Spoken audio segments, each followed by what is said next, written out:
met frequently, and their bond began to grow so strong. Obinna was completely captivated by Amaka, who skillfully positioned herself as the ideal partner for him, capable of producing an heir who would one day take over from him. Obinna gradually warmed up to the idea, and one evening, over a lavish dinner, he asked her to be his wife, promising her a life of luxury and comfort. Amaka, without wasting any time, accepted to be his wife, her mind already plotting the next steps of her revenge against Amara, who had no idea that her action of the other night had bettered a revenge plan which would ruin her life forever. Amaka sat in her room, worried that things were not going as planned.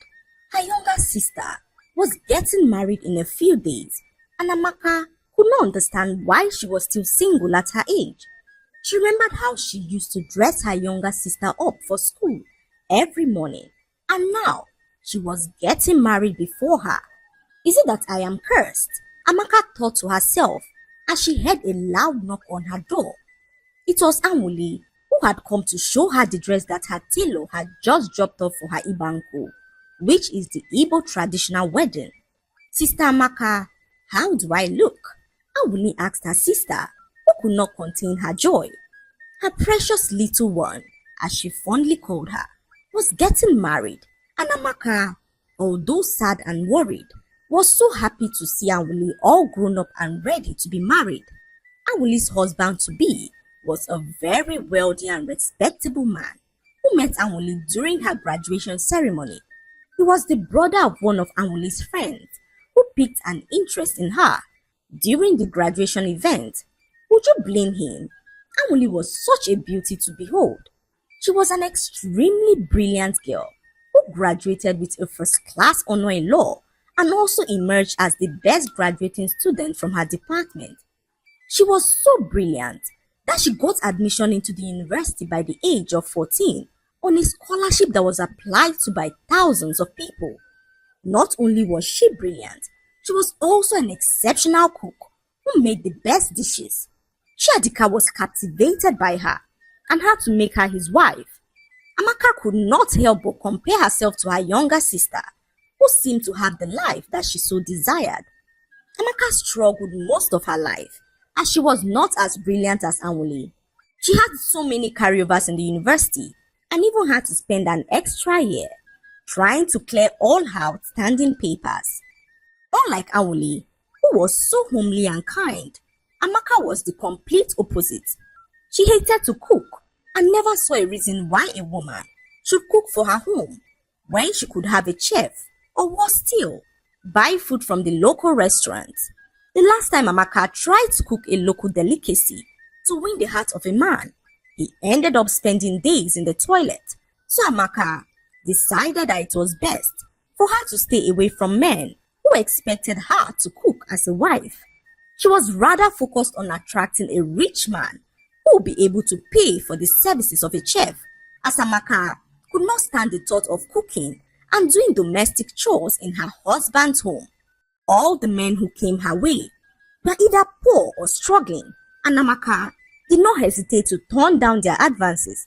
She hoped to find a rich man at her sister's wedding, as Chiadika was not only rich but well connected. She picked up her phone and called her tailor to confirm if her dress was ready, but the tailor was not picking up her call. The wedding was 2 days away, and Amaka could not risk being let down by her tailor, so she hurriedly left her home to the tailor's shop to ensure that her dress was ready. When she arrived at the shop, she saw the tailor holding her fabric in her hand unsewn. Amaka could not hold back her anger. "Ireti, is this not my fabric?" she said, as Ireti quickly pulled out her scissors and began to cut the fabric. Amaka fumed in anger as she watched Ireti cut and sew her dress bit by bit. After several hours, a young woman walked into the shop and asked the tailor for her clothes. Ireti told the woman that her clothes were almost ready and that she would finish it up once she was done with the dress she was working on. The young woman fumed in anger as she grabbed on Amaka's dress and dragged it away from the sewing machine, ripping the dress in the process. Amaka landed her a dirty slap as they both jumped on each other and began to fight. They threw several punches as Amaka grabbed the woman's braids and began to pull with all of her strength. She held on to the braids firmly, pulling some braids out of its roots. Unable to bear the pain, the woman ran away from the scene, promising to teach Amaka a lesson. "You cannot do more than a dead rat," Amaka replied the angry woman as she turned to look at Ireti, who apologized for what she had done. After a few hours, Amaka's dress was finally ready. Amaka packed up the dress and headed home. It was already dark, so she boarded a bike and headed straight for her house, as she promised to help her mother, labeled the wedding souvenirs, and had to be home soon. They drove for a few minutes and approached a lonely road that led to Amaka's house. A car seemed to be driving aggressively towards them, and Amaka, fearing for their safety, told the bikeman to hasten his speed. She looked to see who it was and saw the woman she fought a few hours ago. In that moment, Amaka knew that she was in grave danger.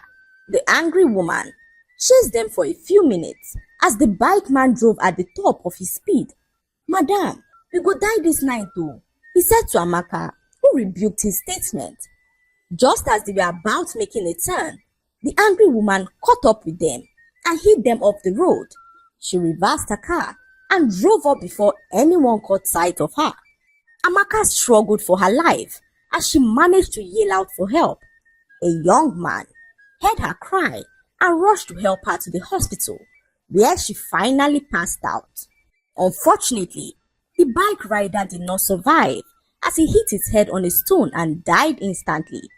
Amaka woke up a few hours later to realize that her face had been badly bruised. She also had a minor dislocation and was unable to move her right leg. Her doctor, Dr. Ike, came into the room to inform her that she was lucky to still be alive.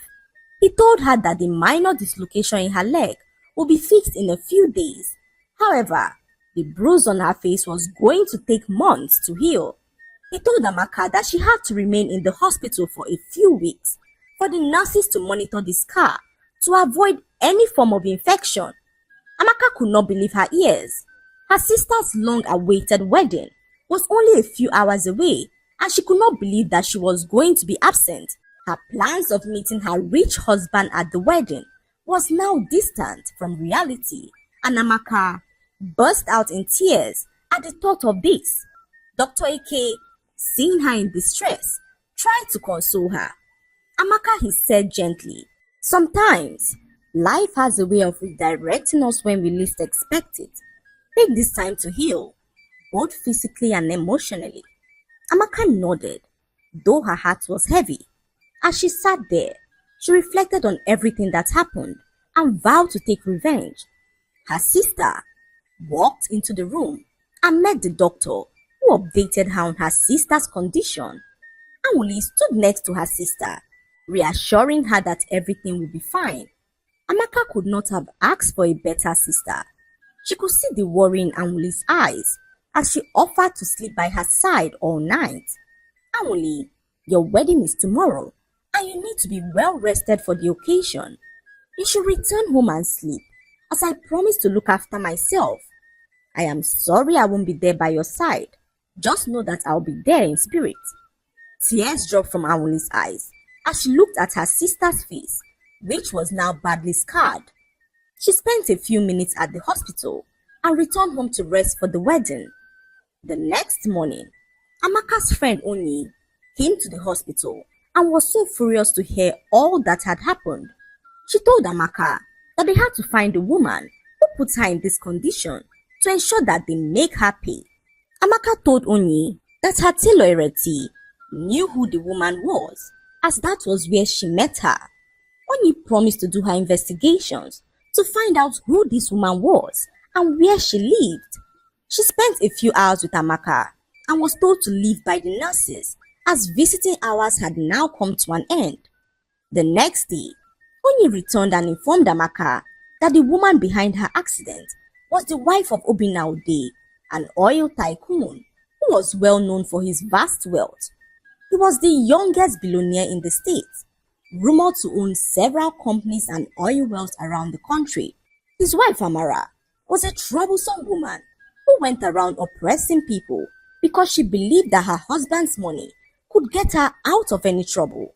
Rumor has it that Obinaude was in search of another wife as his wife Amara failed to give him a child. Amaka was so delighted to hear this. She plotted her revenge on how she would win Obinaude's heart. He was obviously rich and everything she had ever wanted in a man. Amaka was willing to become his second wife to teach his wife Amara a lesson. She was, however, concerned that Obinaude would not find her attractive because of the scar on her face. "I would use makeup," she said to her friend Onyi, who told her that she had a plan. Onyi informed Amaka of a very powerful prophet who could make anything happen. She told Amaka that the prophet can help her remove the scar on her face and even make her path cross with that of Obinaude.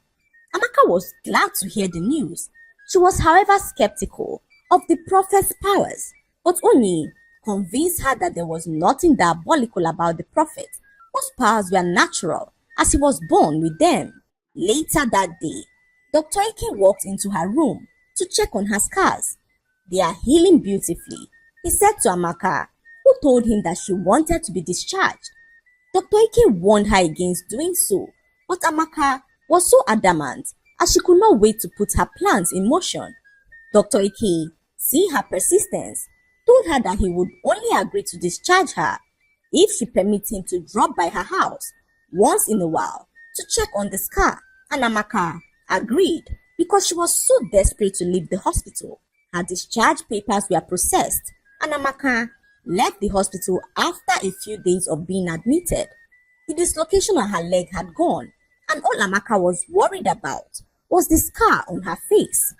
She arrived home and met her mother, who was preparing to come visit her at the hospital. "How are you, my daughter?" she asked, as Amaka assured her mother that she was fine. She walked into her room, her mind flooded with the thoughts of her sweet revenge. Amaka waited patiently till the next morning and headed to Onyi's house.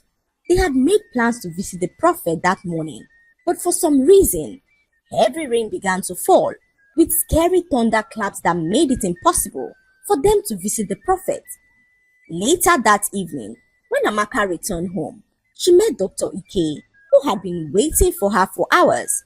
He could tell that something serious was bothering Amaka and convinced her to talk to him, but Amaka, unable to divulge her plans, assured him that she had everything under control.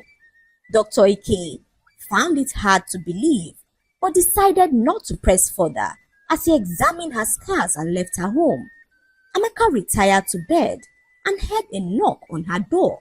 It was her mother, who looked terrified. She told Amaka that she had a terrifying dream where her entire body was rotten and maggots were eating deep into her skin. She told Amaka to remain home the next day to fast and pray to God to avert the plans of the evil ones, but Amaka informed her mother that she already had something planned with her friend Onyi. "You and this your friend Onyi, you know I do not like her around you," she said to Amaka, who assured her mother that Onyi was not a bad friend as she assumed. Her mother returned to her bed to sleep as Amaka stayed up awake, unable to shake off her mother's dream from her mind. By morning, Onyi came to Amaka's house to pick her up. Amaka told her of her mother's dream, and Onyi convinced her that dreams were a reflection of one's fears. She assured Amaka that her prophet was not an evil man, as she had consulted him on several occasions and nothing evil had happened to her. Trusting her friend Onyi, Amaka followed her to go meet her prophet, who seemed to know why she came without her even speaking.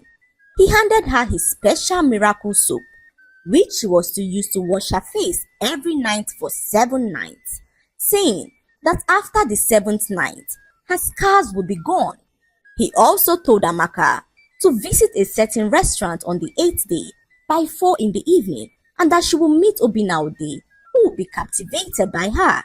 He told Amaka that once her wishes have been granted, she should buy an alcoholic gin and 10 candles to appreciate him for his help, and Amaka was so pleased to hear this. She returned home and washed her face with the soap on the first night. Nothing seemed to have changed, but Amaka did not bother herself as she went off to bed, looking forward to the 7th night. Each night that passed, Amaka washed her face diligently with the soap. On the 7th night, however, she realized that the blisters had reduced but not completely. She then laid on her bed to sleep. When she felt a sensation on her face, she rushed to the mirror and realized that her skin was now as smooth as that of a baby. Amaka was so delighted to have her beautiful face back. Her scars had miraculously disappeared, and she jumped up excitedly as she looked forward to her meeting with Obinaude. By morning, her mother saw how smooth her face was and could not believe her eyes. "Your scars have disappeared," she said to Amaka, who revealed to her that it was a miracle. She said that she fasted and prayed and woke up this morning to realize that the Lord had healed her scars. Her mother was so excited that she knelt down and thanked God for healing her daughter. It was the 8th day, and Amaka could not wait to finally meet Obinaude. She waited patiently till evening and headed straight for the restaurant. She sat there patiently, and to her surprise, Obinaude walked into the restaurant and approached her table. "Good evening, beautiful. Mind if I join you?" Obina said to Amaka, who smiled gracefully, trying to hide her excitement. "Of course, please have a seat," she said to Obina, who sat across from her. Obina and Amaka connected instantly as they conversed like people who had known themselves for a very long time. Obina found himself attracted to Amaka, whose beauty was irresistible. They met frequently, and their bond began to grow so strong. Obina was completely captivated by Amaka, who skillfully positioned herself as the ideal partner for him, capable of producing an heir who would one day take over from him. Obina gradually warmed up to the idea, and one evening, over a lavish dinner, he asked her to be his wife, promising her a life of luxury and comfort. Amaka, without wasting any time, accepted to be his wife, her mind already plotting the next steps of her revenge against Amara, who had no idea that her action of the other night had bettered a revenge plan which would ruin her life forever. Not long afterwards, Obina approached Amaka's family to declare his intention to marry her. Her family did not seem comfortable with her choice of a husband, knowing that he was already married to another woman. Amaka's sister Amuli spoke to her about her choice, and Amaka informed her that her mind had already been made up. Amaka had no problem being a second wife and made this known to her family, who had no other option but to accept her choice. A date was then set for her traditional wedding, and the news spread around, reaching the ears of his wife Amara, who never knew that her husband was seeing another woman talk more of getting married to her. On the morning of their traditional wedding, Amara stormed Amaka's home, requesting to see the woman who was bold enough to marry her husband. She yelled at the top of her voice, daring the woman to stand before her, and Amaka could not wait to see the look on Amara's face when she realizes that her husband was getting married to the same woman that she almost killed. Amaka walked out of her house majestically as she stood face to face with Amara, who opened her eyes in shock to realize that the woman her husband was getting married to was Amaka. Her heart began to beat so fast as this revelation caught her off guard. "Amaka," Amara said, her voice trembling with a mix of shock and anger. "How dare you?" Amaka smiled, enjoying the look on Amara's face. "Yes, it's me. And now you see how life works, don't you? You tried to kill me, and now I'm going to be your husband's second wife." Amara's eyes were now full of rage. "You won't get away with this, Amaka. I will make sure of it," she said as she began to walk away. Amaka laughed at her mockingly as she walked her walk. Immediately, Obina arrived and caught his wife standing in Amaka's home. "What is going on here?" he asked, as Amara turned to him and said that he can't marry Amaka because her purpose of marrying him was to spite her. Obina looked at Amara with disdain and said to her that she had no say in who he chooses to marry and that the earlier she realizes this, the better for her. Amara was so heartbroken. She could not believe that the man who she had been with for over 10 years would say such a thing to her without considering her feelings. She left their presence shattered as she could not stand to watch her husband marry another woman. Amaka could not contain her joy. Her revenge filled her with satisfaction as she happily got married to Obina and moved into his mansion as his wife. As time went on, she got pregnant and her husband bought her a very expensive wristwatch to celebrate the good news. Her pregnancy solidified her position in her husband's life, and Amaka, knowing that she now had the heart of her husband in her palms, requested that his first wife Amara be sent away from the mansion as she felt unsafe and uncomfortable with her around. And Obina, without any hesitation, sent his first wife away. Amaka basked in her newfound power and wealth. She capitalized on her husband's connections to grow her influence and amass so much wealth for herself. Amaka could not believe how easily her prayers were answered. She watched as her chefs served her food in her mansion and remembered how she wished for a life like this, where she did not have to lift a finger to do anything in her husband's home. She bought the 10 candles and a bottle of gin that the prophet had requested, and her friend Oni offered to help her deliver the items to the prophet, owing to the fact that she was pregnant. One night, as Amaka was about to go to bed, she noticed a very sharp pain in her stomach. Her husband rushed her to the hospital, and after several hours of painful labor, she lost the baby. This occurrence broke Amaka, who looked forward to holding her son in her arms.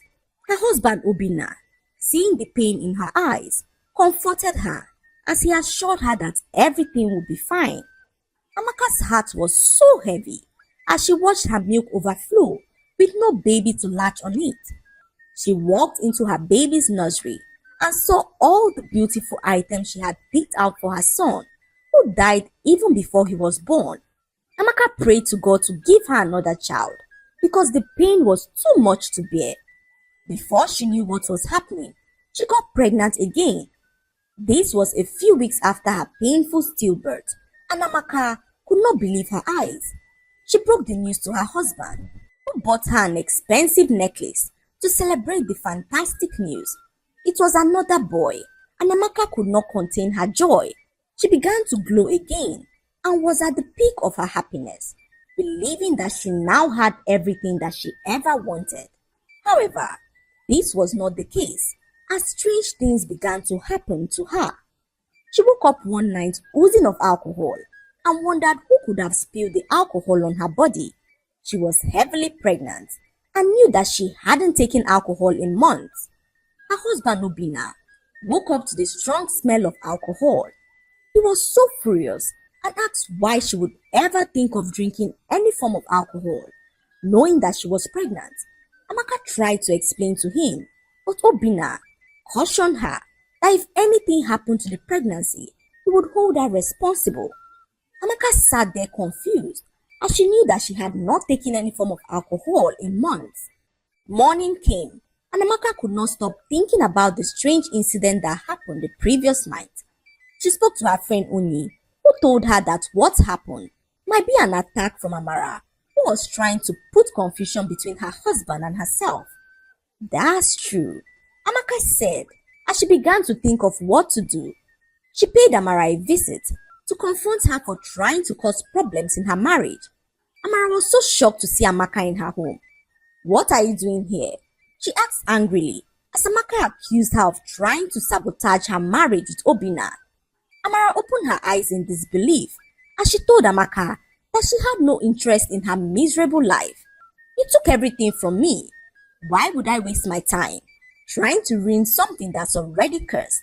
she said as she banged her door to her face, leaving Amaka confused. Amaka was not expecting such a response. She returned home angrily and could not stop thinking about her encounter with Amara. Night came, and Amaka noticed a small dark spot on her face. She thought it was a blemish and ignored it at first. However, the spot grew larger and more pronounced as each day passed. Amaka used her makeup to conceal the blemish on her face. She also tried several remedies, but nothing seemed to work as the spot continued to spread, turning into a huge scar on her face. Desperate to find a solution, Amaka sought the help of the prophet, who informed her that his ancestors were behind the alcohol incident as well as the return of her scar. He said to her that Amaka brought the calamity upon herself by failing to keep to her own end of the bargain. Amaka looked at him confused as she asked what bargain he was talking about, and the prophet reminded her of his request of 10 candles and a bottle of gin. Amaka looked at him confused because she remembered giving her friend Onyi the items to give to the prophet a while ago. Shocked and confused, Amaka confronted Onyi, who told her that she deserved to die and rot in hell. Amaka could not believe her ears, as Onyi told her that she never planned on giving the items to the prophet because she knew the consequences of failing to do so. Amaka stared blankly at Onyi and asked why she would do such a thing to her, and Onyi revealed that she hated Amaka with every fiber in her body. Whilst Amaka saw Onyi as a friend, Onyi for a very long time never considered Amaka a friend. What had happened was that a long time ago, Onyi asked Amaka for some money to buy some medication for her sick mother.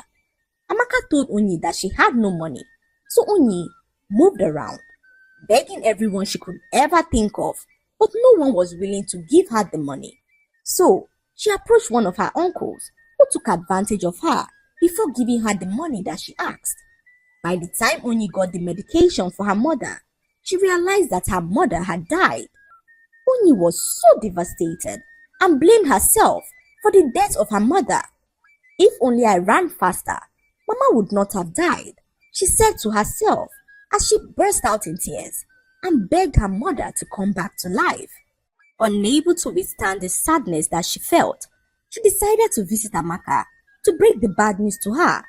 When she saw Amaka counting a huge sum of money in her room, Onyi was so furious to realize that her friend had some money all along but refused to give to her, even when she knew that her mother's life was at stake. She never forgave Amaka and decided never to confront her. Rather, she pretended to be friends with Amaka so as to find an opportunity to destroy her life completely. So, when Amaka gave her the candles and the gin to give to the prophet, Onyi saw it as an opportunity to actualize her own revenge. Amaka was so shocked to hear this. She remembered the exact day this happened and told Onyi that the money that she saw belonged to her mother, who walked into her room that evening and gave her the money to count to confirm if it was complete. The money belonged to the women of her mother's church who saved their money with her. They accused Amaka's mother of using their money to take care of her family because of how well they were doing at the time. So, they requested for their money back in full, threatening that if the money was not produced, her mother would face the entire church and be excommunicated for stealing. Onyi, on hearing this, began to regret her actions. She could not believe that all these years she had harbored a grudge for her friend, who clearly was not in the wrong. She wished she confronted her sooner, as this would have cleared the air and not fostered resentment in her heart. Onyi apologized to Amaka as they both quickly rushed to the prophet to deliver the said items. They arrived at the prophet's house and met Amaka's husband Obina, who was holding the necklace that he got for Amaka when she took in for the second time. Amaka opened her eyes confused as she asked her husband what he was doing there, holding her necklace, and Obina looked at her angrily, calling her a wicked soul. He asked if Amaka ever thought that she would have a moment of peace in her life.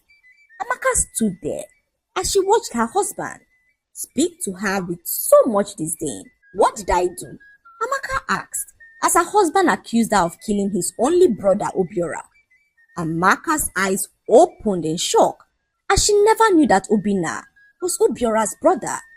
It happened so many years ago, when Obiora met Amaka in the university and fell deeply in love with her. Amaka at the time was a very calm and humble girl. They dated for 2 years, and Amaka's taste in men began to change. She yearned for the good life, and since Obiora was only a student, she started to cheat on him with richer men outside of school. She tried so hard to hide her sneaky life from Obiora, who began to suspect that Amaka was into a certain lifestyle that he detested. So on one night, Amaka was at Obiora's house when she suddenly told him that she was leaving. Obiora, seeing that it was almost midnight, insisted that she stays back because it was not safe. Amaka then went into the kitchen and brought a cup of juice for Obiora, who drank the juice, not knowing that Amaka put a substance in the drink to enable her leave to meet up with her rich boyfriend. By morning, his friends came to his room and realized that he was dead.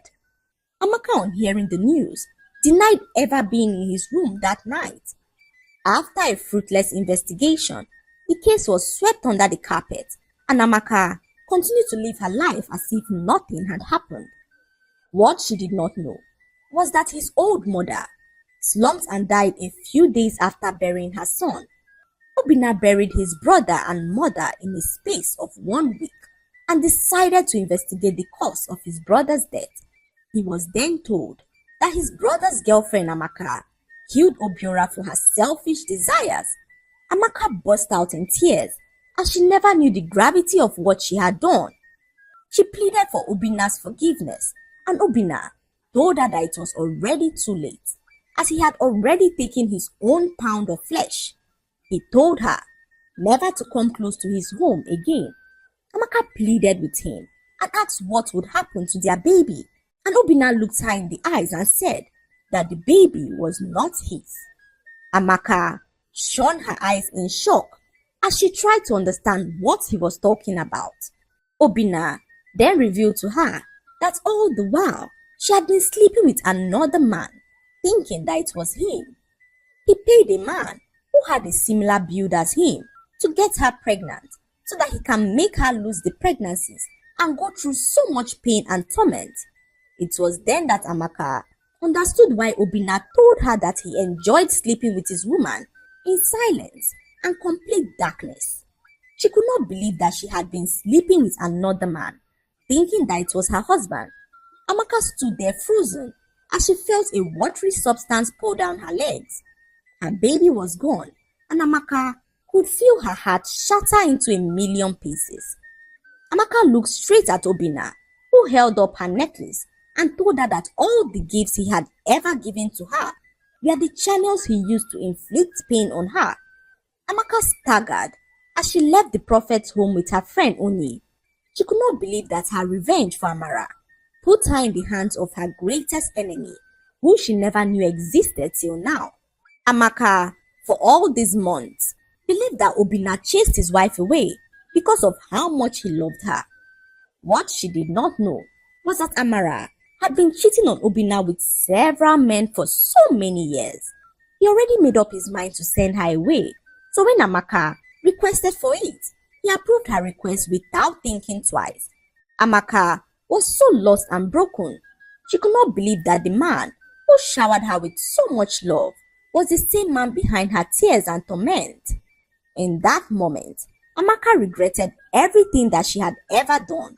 Her pregnancy was gone, and her scar returned worse than it was before, so Amaka had to spend several weeks in the hospital. Dr. Ike took good care of her and cheered her up whenever she was in a bad mood.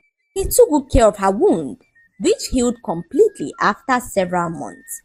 Finally, Amaka was discharged from the hospital, and Dr. Ike ensured that he checked up on her every evening. They soon became close, and not long afterwards, Dr. Ike asked her to marry him. Despite all the things that she went through in the past, he assured her that no one was perfect and that he loved her despite it all. That was how Amaka married Dr. Ike, who loved and cherished her with all of his heart. He was not a wealthy man, but his heart was rich, and Amaka lived the remaining of her life happy and in peace. Obinna, however, despite achieving his revenge, lived the remaining of his life regretting all the terrible things that he did. He thought the revenge would satisfy his spirit, but this was not the case, as he lived a life of misery, constantly reminded of the innocent lives that he took in the process. The lesson to be learned from this story is that our actions all have consequences. We should learn to think through every decision we take to avoid making decisions that will affect our lives and the lives of those around us. Learn the art of communicating because assumptions can lead to misunderstandings, which can damage lives and relationships. Do not dwell on vengeance because vengeance begets suffering, but learn to forgive as forgiveness has a way of promoting long-lasting peace. I hope you enjoyed the story. Like, subscribe, and leave a comment. It helps us grow our channel. I'll see you in our next story. Bye.